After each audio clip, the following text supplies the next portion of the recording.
I've got Beaumarchais in a nice little spot there. I think he's pretty well suited by the map. Overall, you'd have to say not much. Not a lot of speed there. But, I mean, you've got a horse like Do I Know You, who you've mapped to sit on the speed. Well, he's coming off leading on a heavy 10 and 11 tracks. Yeah. So where they're going sort of... I think they've got to be positive slower. because there's not a lot of speed there. I think they can get there without doing too much work, and that will really be a good advantage to him as well. I'm going to take a Quinella with Amarula and also High Flyer. I think, to me, they sort of stand out in the race. So I'm happy to take a Quinella with them. How did you sort of think Beaumarchais slotted in? Like, I think he's had a few hiccups leading into this campaign, but I thought out of the 3-year-olds that came out of, last season's 3-year-olds, he maybe showed sort of the promise that he wasn't able to deliver because it was all a bit soon for him then. Yeah, well, he was a horse who ran 4th in the Derby, 2nd in a Manawatu Classic over longer distances, and he was sort of talked about being a Queensland Derby horse, but they opted against it. Trialled up early, didn't he? He trialled up at Te Teko in August, but hadn't. The first race was a great trial. Yeah, first race was back at Ruakaka, and he's chased home Inanna, who goes around in our 3-year-old feature further down the track, and also second in that race was Royal Success. He's come out and won really well at Rotorua last time out, so he'll be improved with the racing, and obviously they're getting him ready for Copeland's Bakery's mile, so he's in the market here. And once again, he was another one who I thought maybe just a fraction on the short side, but you've got to respect him. He's a very good horse.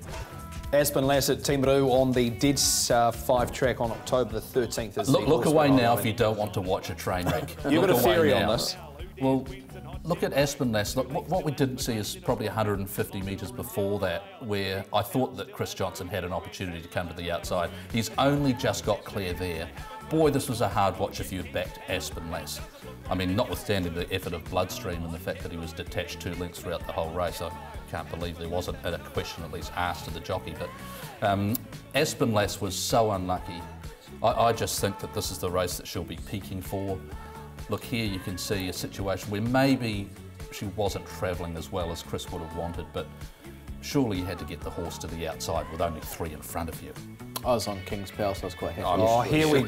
That's okay. We don't care. Fair play to the winners. Fair play to the winners. But her duds in the form line, Aspen Lass, were on heavy tracks through the National Week. Getting back on top of the ground is going to be a big factor for her. Bets, Jason? I just can't turn down the $7 around Inanna. Now, it may be that was an aberration, because you talk about track biases and ever loyal. Well, at Ruakaka, the last couple of meetings, where she was A1. So you need to take 2 lengths off that performance as well. But at $7, I just think that's a glaring over. So I have to be betting her. I want to be having Scott Base up high in selections, but the bet is Inanna. Aidan, for you? Same thing. Inanna, I found her exactly the same way as Jason did. I'm happy to go 20 over 50 on her. It's a decent sized bet in context of my bank bets over the recent weeks as well. Just shows how much I'm liking her. And then Ever Loyal, the form's around some street somewhere. We've got Te Akau, Shark and Embellish, and that's before the maiden win, so that's really good form as well. I'm not going to take anything away from Scott Base, and I think they are the clear 3 horses. I'm happy to box them in $10 Quinella. I was big on Inanna as well, and I've got a theory. I've had an idea. I woke up early this morning, I thought to myself, well, they got us last week. Yeah. Oh. Well, Parksy got us, wait a second. He did. They could be a bit charitable. With our Prom Queen Ginger Nuts. With our Prom Queen Ginger Nuts multi. So I think we can get a bit more than a bit of charity for the boys, that would be nice. There we go. Yeah. A bit more than $7, Jason Tarn. So if you're happy with the 7s... Well, I'm on the 7s, so I'm going to have to dig a little bit deeper if they give us anything. You won't mind They'll that. love doing that too, because they know how much it hurts when you take a price like this, less than what you could get. They'll just be loving it.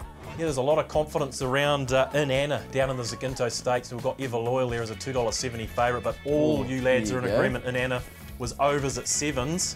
We're going to give you 9s, and option 1 selection 8 until 5 o'clock this afternoon. We will have a $50,000 liability cap on that around Inanna, and that certainly has the potential to reach it at $9. So just for you lads, you're all in agreement. 7s was overs, you've got to love 9s. Yeah, well, Jason Tarn's already got the phone out. Thanks very much, Dad. We'll catch you next week. Put your phone away, Jason. We've talked about this. Trying to get the updates, and yeah. That's a pretty attractive price.